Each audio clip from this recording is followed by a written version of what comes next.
Sir હા બોલો ને. સર મને પાઇલ્સ છે અને મેં 2-3 ડૉક્ટરને બતાવ્યું છે. બરાબર. તેમાંથી અમુક એમ કહે છે કે તમારે સર્જરી કરવી પડશે અને અમુક એમ કહે છે દવાથી સારું થઈ જશે.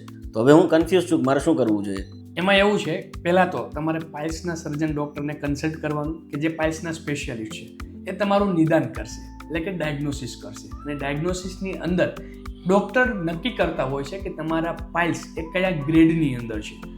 એ પ્રમાણની ટ્રીટમેન્ટ એટલે કે સારવાર નક્કી થતી હોય છે. પાઇલ્સ એ જ્યારે ઇનિશિયલ સ્ટેજની અંદર હોય છે, એટલે કે ગ્રેડ 1 અને ગ્રેડ 2ની અંદર, તો જો ઓછા લક્ષણો હોય તો એ દવાથી સારું થઈ જતું હોય છે. એટલે કે તમને દવાથી ઘણી એવી રાહત મળી જતી હોય છે કે જે લાંબા સમય સુધીની રાહત હોય છે. પરંતુ જો પાઇલ્સના ગ્રેડ એ 3 અને 4th સ્ટેજની અંદર હોય, ગ્રેડ 4માં હોય, તો એમની સર્જરી કરાવવી જરૂરી છે.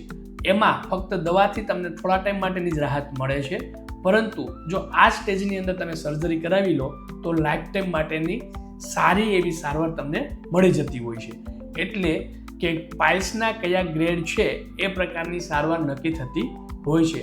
દવાથી મોસ્ટ ઓફ કેસની અંદર રાહત મળી જતી હોય છે, અને જો છતાં પણ ના મળે રાહત તો પછી સર્જરી કરાવવી જરૂરી છે. Thank you.